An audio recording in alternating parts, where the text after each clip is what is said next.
Hey, how's it going? Thanks for joining me again today.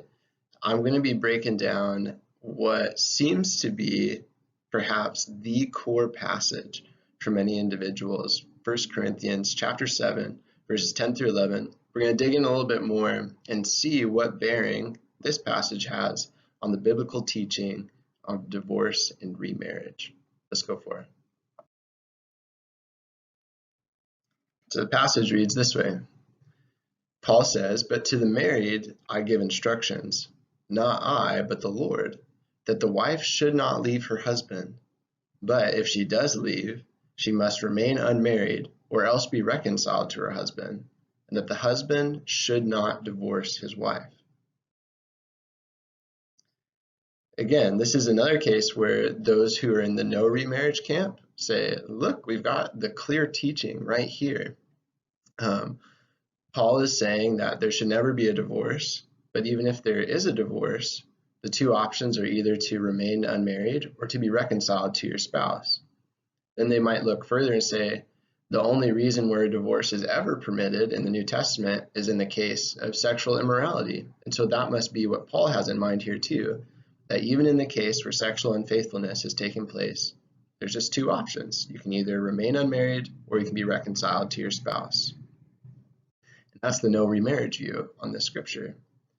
But on the other side, the side that is more permissive, as represented in the green text, the question is opened, well, are we so sure that Paul is referring to every single case in this passage, or is there reason to believe that he's referring specifically to cases where sexual immorality between the spouses has not taken place? And so what we're going to look at today is some of the reasons for this permissive view.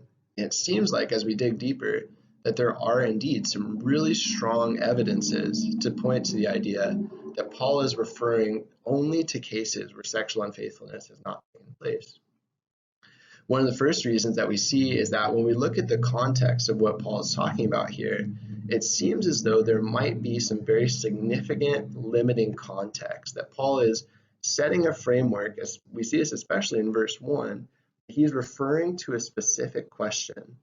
And it seems that that specific question that the Corinthians have written to him about is whether or not it is good to avoid sexual contact with a wife or with a woman. This flows throughout the verses leading up to verse 10 and 11. We see it especially in verse 7 that Paul is sharing about his own story, and it is very clear that he has cases of celibacy in mind, of completely avoiding all sexual contact. And then it seems that with this topic in mind, the idea of avoiding sexual contact, he then gives advice based on this topic to married individuals. And this sets the context for verses 10 and 11. For me personally, I'm pretty wary of arguments that are over contextualizing. I think it can become pretty subjective pretty quickly. So I like to look for other evidence as well. But it seems like that should at least be in the back of our mind. With it in the back of our mind, I want to turn to an argument that I heard recently from a biblical scholar, William F. Luck Sr., and he makes an argument that I haven't heard anybody else address, and it's an argument from the biblical notion of reconciliation. I think it's a really strong one, and I'm curious, for those of you who disagree, what holes do you see in this argument?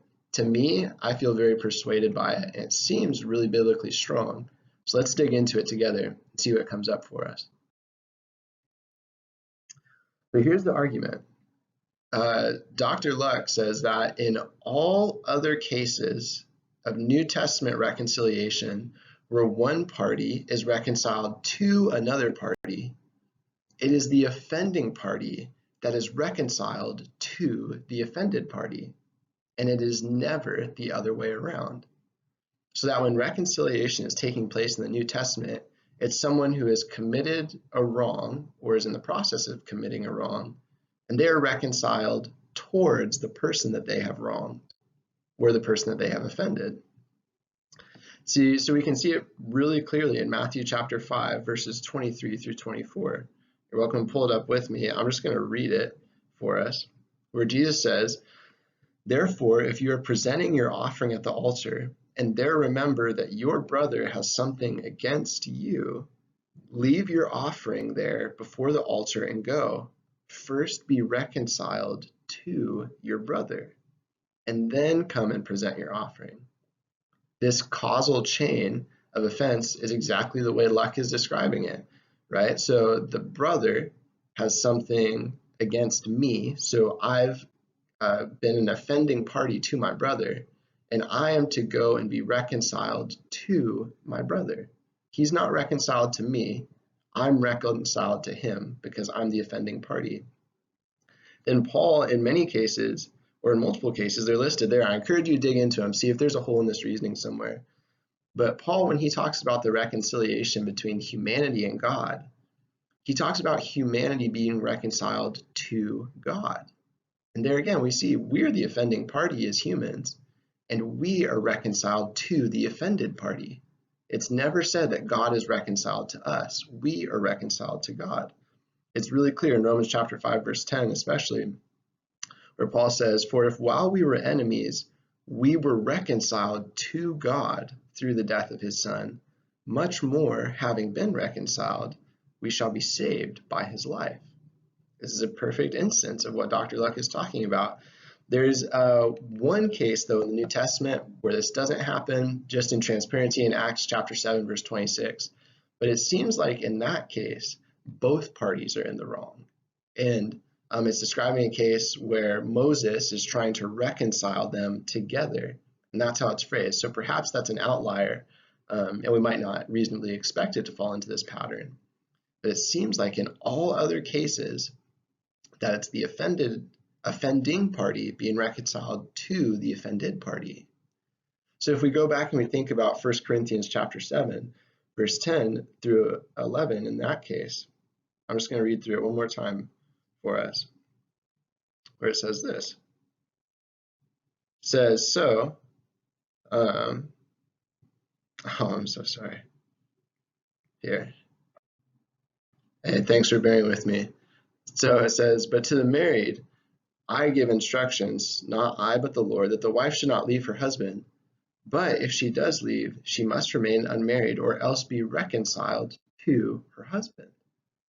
So based on the biblical pattern of the function of reconciliation, the way the order of reconciliation works, in this verse, it must be that the wife is the offending party because she's being reconciled to her husband. In all other cases of New Testament reconciliation, is the offending party who is reconciled to the offended party. This is where it gets especially interesting,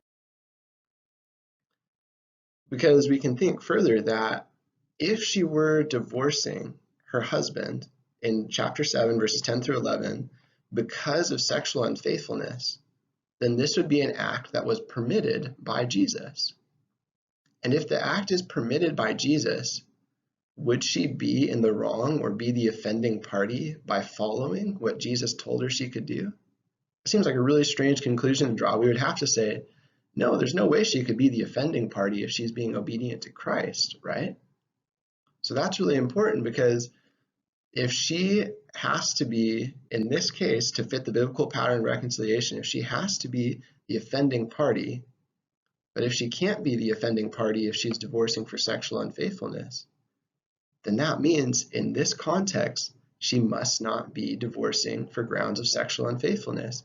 In other words, because she is the offending party, she's committing a wrong, she must be divorcing for reasons that are not permitted by Jesus. In other words, on improper grounds.